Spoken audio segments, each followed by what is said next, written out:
प्यारे भाई नमस्कार। स्वागत है आप सभी का आपके अपने चैनल अमन एस क्लासेस में। आज हम देखने वाले हैं प्रश्नावली 5.3 के क्वेश्चन नंबर 19 को। देखते हैं क्या कह रहा है। इसमें कह रहा है कि 200 जो लट्ठों को ढेरी के रूप में इस प्रकार से रखा जाता है। 200 जो आपके डंडे इस प्रकार से लट्ठे हैं जिनको ढेरी के रूप में रखा जाता है। सबसे नीचे वाली पंक्ति में 20 लट्ठे हैं। सबसे जो नीचे वाली पंक्ति उसमें 20 लट्ठे हैं। उससे अगली पंक्ति में 19 लट्ठे हैं। उससे अगली पंक्ति में 18 लट्ठे हैं। और ये 200 लट्ठे कितनी पंक्तियों में रखे गए हैं, सबसे ऊपरी पंक्ति में कितने लट्ठे हैं, ये चीज़ आपको बतानी है। सबसे ऊपरी पंक्ति में कितने लट्ठे हैं ये चीज़ आपको बतानी। तो देखो चित्र दिखाएं, चित्र से आपको ज़्यादा तरीके से समझ में आएगा। तो देखो ध्यान से, ये देखो ये आपका चित्र दिया गया है ये वाला। अब यहाँ पर देखो पहली पंक्ति में आपके 20 लट्ठे इसी प्रकार से आपका, फिर दूसरी पंक्ति में 19 से 18 इसी प्रकार से आपका 200 लट्ठे जो हैं ऊपर तक रखे गए। फिर आपका 17 हो गए, फिर 16, मतलब एक एक कम करके आपका जो है पंक्ति में लट्ठे रखे गए हैं। तो इसका मतलब जो हमारी एपी बनी, तो एपी क्या बनी यहाँ से कुल मिला के, हमें एपी देखना है ना उससे। तो एपी हमारी जो बनेगी वो देखो पहले में 20 हैं, फिर दूसरी वाली पंक्ति में 19 हो जाएंगे, फिर आपका 18, फिर आपका इसी प्रकार से और 17 होंगे, फिर इसी प्रकार से आपका डॉट डॉट में मतलब कि हैं। ठीक है, आगे आपका इस प्रकार से रखे पंक्तियों में। अब देखो, अब यहाँ से पंक्तियाँ ये हमें पता चला, श्रेणी हमारी एपी जो ये बनेगी। तो यहाँ से देखो ए का मान क्या पता चलेगा, ए का मान आपका 20 आ जाएगा। ठीक है, पहला पद।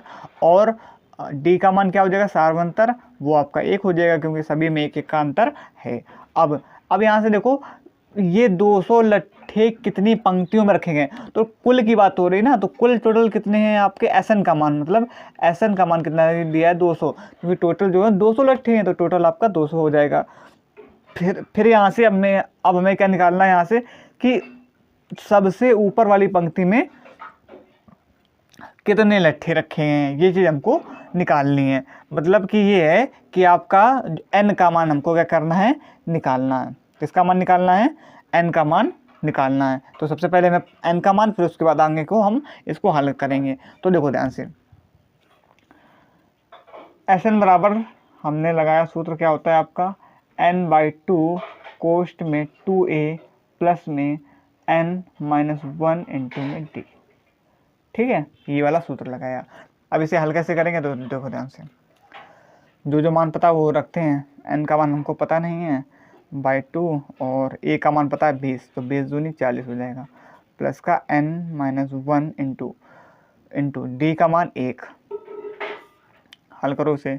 और एस एन का मान हमको पता है 200 दिया गया है, और ये आपका n/2 40 प्लस का n-1।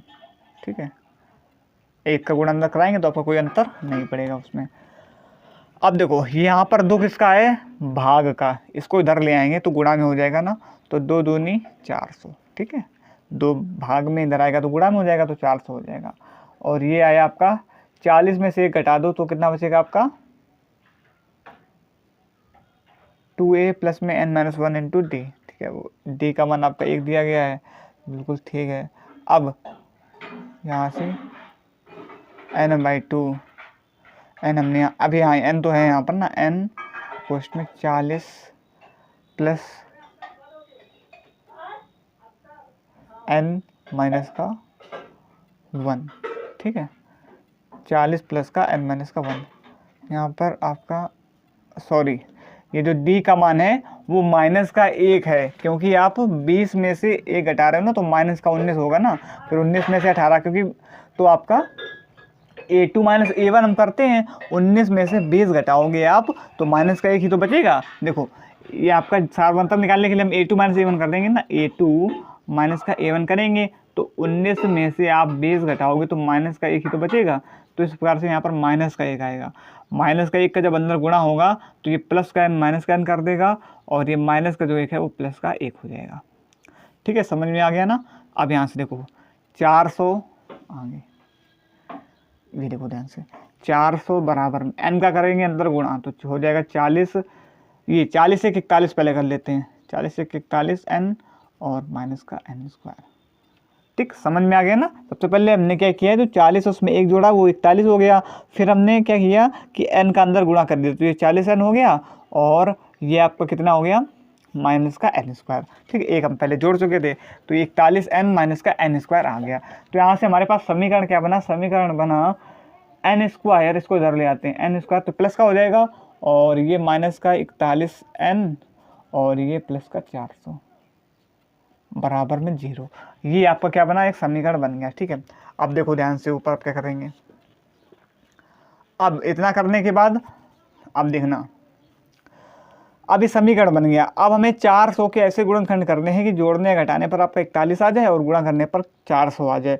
तो अगर आप करोगे तो आपको मिलेगा कौन कौन सा, एक मिलेगा 25 और एक मिलेगा 16। अगर आप 25 में 16 जोड़ दो, 25n माइनस का 16n, तो आपका 41 आ जाएगा, और 25 में 16 का गुणा करा दो तो 400 मिल जाएगा। ठीक भाई, फिर यहाँ से n कॉमन लिया तो अंदर बचा n माइनस का 25, और फिर उसके बाद यहाँ से क्या कॉमन लिया, यहाँ से माइनस का 16 कॉमन लिया, तो अंदर क्या बचा n माइनस का 16 दूनी 32, बचा 8, 16 पंचे 80 बराबर में 0। ठीक, ये मिला। तो n माइनस 25, तो ये हो गया आपका n बराबर 25 हो जाएगा, एक n का मान ये हो जाएगा और एक n का मान 16। एक n का मान 25 हो गया, एक n का मान 16 हो गया। ठीक है, अभी तक देखो क्या होता था, हम आगे करके आए कि एक आपको प्लस में मिलता था, एक माइनस में, तो हमारा प्लस वाला ही आपका आंसर हो जाता है, क्योंकि n का मान हमेशा आपका प्लस में होता है। लेकिन अभी यहाँ पर दोनों प्लस में हैं, तो अब हमें क्या करना होगा, अब हमें दोनों को एक एक बार रख करके देखना होगा समीकरण में, जो इसको अच्छे तरीके से सेटिस्फाई कर जाए वही जो है इसका n का मान होगा। ठीक है, तो आ जाओ रखते हैं। तो सबसे पहले हम किस में रखेंगे, an बराबर में इससे an का भी मान निकाल लेते हैं। ठीक है, तो n का मान अब हम रखेंगे।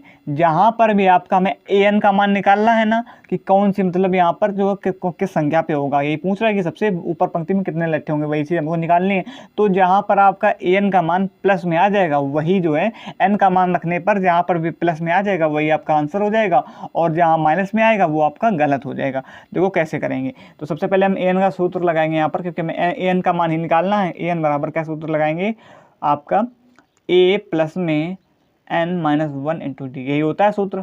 a का मान कितना दिया गया 20, प्लस n का मान सबसे पहले हम रख कर देखेंगे 16, 16 में से एक जाएगा 15 इंटू डी, डी का मान कितना है माइनस का 1। ठीक है, तो देखो यहाँ पर 20 प्लस का माइनस का 15 हो जाएगा ना। ठीक है, प्लस का 15 माइनस का 1 तो माइनस का 15, 20 में से 15 जाएगा तो 5। ये आपका जो an का मान आया वो किस में आया, प्लस में आया 5। ठीक है, तो ये तो हो सकता है, लेकिन अगर ये वाला देखते हैं किस में आता है, ये माइनस में आना चाहिए, जो n बराबर 25 दिया गया। देखो एक बार हल करके देखते हैं, an बराबर में a प्लस में n minus 1 into T, a का मान 20 है, n का मान आपका 24 हो जाएगा, 25 में एक जाएगा 24। अब ये वाला रख करके देख रहे हैं। ठीक है, इंटू डी का मान माइनस का 1। ठीक है, अब ये 20 ये हो जाएगा माइनस का 24, प्लस का 24 गुणा होगा माइनस 1 से, तो आपका माइनस का 4। ठीक है, 20 में से माइनस 24 जाएंगे तो माइनस का 4। ये जो है n का मान आया माइनस का 4 आया। तो अब ये an जो है वो कभी माइनस में तो हो ही नहीं सकता कि माइनस 4 कम, मतलब जो ऊपर वाले सबसे ऊपर वाले जो पंक्ति है उसमें माइनस 4 कम रखे हैं, तो ये तो कोई बात नहीं हुई। ये आपका जो an का मान हो जाएगा वो 5 सही हो जाएगा, और यही आपका क्या हो जाएगा, आंसर हो जाएगा।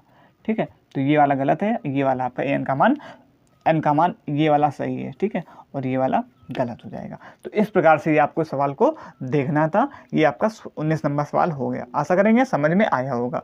जय हिंद, जय भारत।